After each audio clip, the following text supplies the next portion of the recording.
दोस्तों आज हम लेकर आए हैं एक और नई कहानी। यही मजेदार और रसवरी कहानी है। पूरी कहानी सुनने के लिए वीडियो को लाइक करें, चैनल को सब्सक्राइब करें और नोटिफिकेशन बेल को दबाना न भूलें।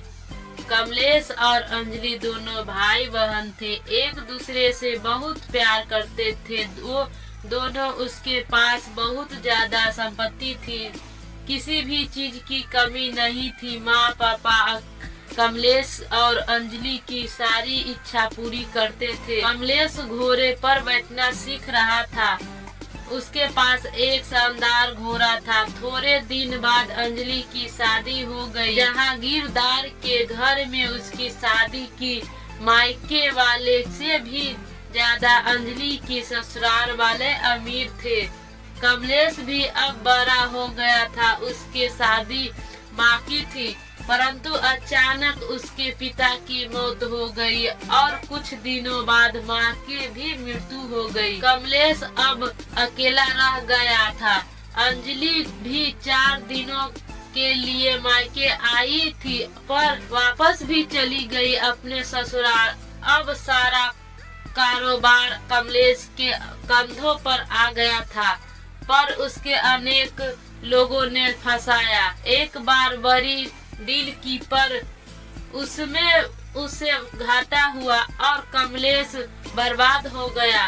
उसकी खेती जब्त हो गई, घर की नीलामी हो गई। ऐसे आराम में रहने वाला कमलेश अब उसके बुरे दिन आ गया। जिसके पास का सैकड़ों लोग खाना खाते थे, आज वो एक निवाले के लिए तरस रहा था।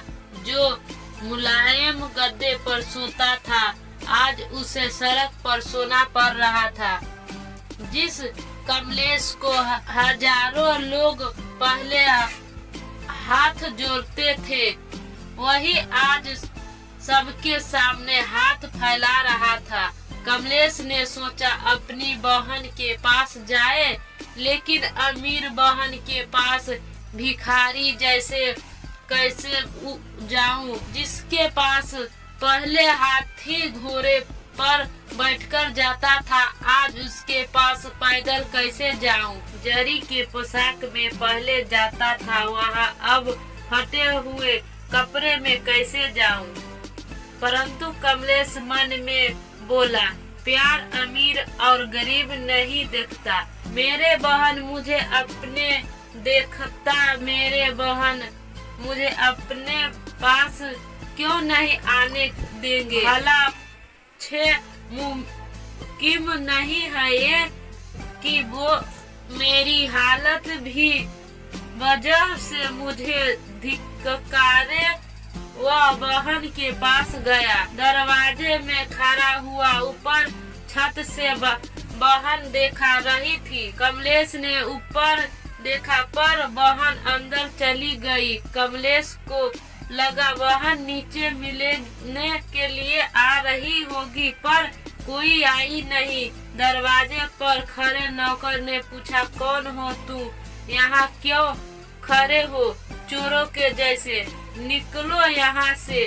कमलेश बोला, मेरे बहन का ये घर है, ये उसे अंदर जाकर बताओ। जाओ। नौकर हंसकर